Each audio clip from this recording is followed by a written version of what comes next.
Assalamualaikum warahmatullahi wabarakatuh. Perkenalkan, nama saya Triana dari jurusan Komputerisasi Akuntansi semester 3 dengan NIM 212302018. Di sini saya ingin mempresentasikan hasil tugas UAS Manajemen Bisnis yang membahas tentang Zero COVID Policy Apple Factory in China. Di sini, pertama saya ingin membahas tentang situation analysis atau yang disebut dengan fakta. Di sini terdapat beberapa situation analysis. Yang pertama, Zero COVID China adalah sebuah kebijakan untuk mencegah penyebaran komunitas dari virus corona. Untuk mencapai kebijakan ini, pemerintah telah memperlakukan beberapa tindakan dan menerapkan strategi menggunakan penguncian yang ketat dan terarah serta pengujian massal. Seluruh lingkungan telah ditutup di seluruh negeri Cina. Yang kedua, kebijakan Zero COVID China menghantam beberapa perusahaan di China. Salah satunya yaitu pabrik iPhone terbesar Apple, Megaplant Foxconn di Jingzhou. Yang ketiga, Foxconn adalah salah satu pemasok terbesar Apple yang sedang bergulat dengan gangguan besar di pabrik perakitan iPhone terbesarnya di China, karena para pekerja yang dilaporkan melarikan diri dari fasilitas yang terkunci karena adanya wabah COVID-19. Yang keempat, perusahaan ini berlomba mengendalikan wabah COVID di Jingzhou dan berwenang memperlakukan penguncian di area pabrik Foxconn, sehingga dapat menghambat dan memproduksi pengiriman iPhone. Yang kelima, penguncian dan eksodus memberi tekanan luar biasa pada Foxconn yang menyoroti bagaimana kebijakan non COVID yang ketat di negara itu merugikan bisnis internasional mereka. Yang kedua, di sini akan membahas problem analisis atau masalah.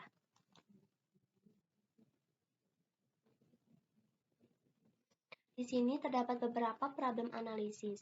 Yang pertama, pekerja Cina melarikan diri dari penguncian COVID di pabrik iPhone, karena Cina terus menggunakan tindakan penguncian yang ketat untuk menangani COVID.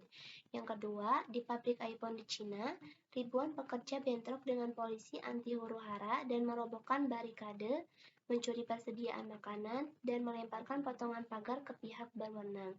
Yang ketiga, pekerja Foxconn mengecam keterlambatan pembayaran bonus yang telah dijanjikan oleh perusahaan.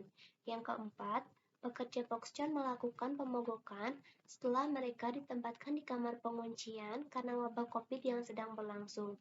Kualitas makanan yang buruk dan pembayaran bonus yang tidak terpenuhi juga menjadi masalah. Dan yang kelima, merekrut ribuan karyawan baru setelah para pekerja meninggalkan pabrik Foxconn karena wabah COVID-19 yang menimpa karyawan sebelumnya. Dan yang terakhir, pemberontakan pekerja di pabrik iPhone terbesar di dunia yang mengacaukan pasokan Apple, menyoroti bagaimana kebijakan no COVID yang ketat di negara itu merugikan perusahaan teknologi global. Dan yang ketiga, di sini akan membahas tentang decision analysis atau teori total corporate social responsibility. Di sini terdapat 3 decision analysis.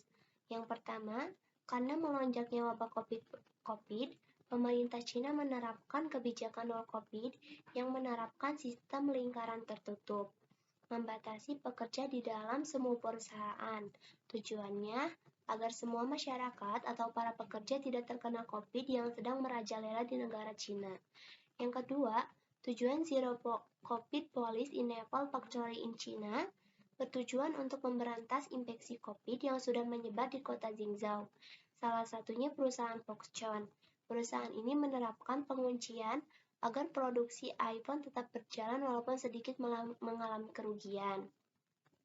Dan yang ketiga, pembatasan COVID-19 sementara berdampak pada fasilitas perakitan utama iPhone yang berlokasi di Jingzhou, China, sehingga perusahaan khawatir akan kehilangan salah satu pelanggan. Maka dari itu, Apple telah mulai mendiversifikasi sebuah karyawan dengan merekrut karyawan baru dan merumahkan karyawan lama agar peluncuran iPhone 14 tetap berjalan.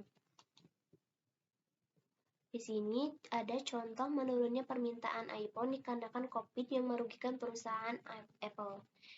Pada tahun 2019, di sini ada angka atau statistiknya pada angka 61,1, pada tahun 2020 53,3, pada tahun 2021 62,9, dan pada tahun 2022 sekarang meningkat menjadi 84,3 permintaan iPhone. Pada tahun 2022 meningkat pada 84,3. Di sini ada beberapa contoh gambar yang melakukan kerusuhan karena penguncian COVID. Yang pertama ada pabrik Foxconn, sebuah gambar pabrik Foxconn. Yang kedua, penolakan adanya zero COVID, kebijakan zero COVID. Yang ketiga, adanya penolakan atau pemberontakan terhadap karyawan kepada pemerintah.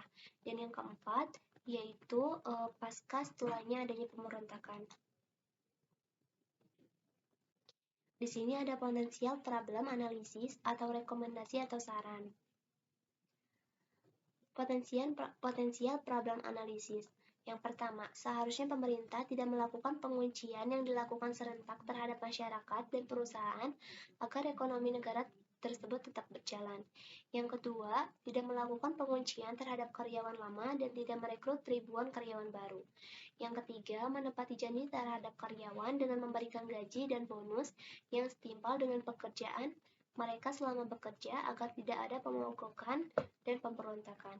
Dan yang keempat, memberikan makanan yang terjamin kepada para pekerja yang mengalami penguncian dengan kesehatan yang baik agar semua karyawan terhindar dari COVID dan bisa kembali menjalani aktivitas. Nah, yang terakhir di sini terdapat kesimpulan, dengan adanya penguncian, banyak perusahaan yang mengalami kerugian dan juga banyak karyawan yang melakukan pemberontakan yang langka. Ini adalah tanda-tanda frustasi dan keputusan yang paling terlihat dengan penguncian, karantina, dan pengujian massal yang telah menjungkir-balikan kehidupan sehari-hari. Kemarahan dikombinasikan dengan wabah COVID ini di seluruh negeri yang telah mendorong kasus ke titik tertinggi sepanjang masa. Di sini, COVID-19 sangat merajalela di Cina sehingga perusahaan banyak yang merugi. Sekian presentasi dari saya. Terima kasih. Wassalamualaikum warahmatullahi wabarakatuh.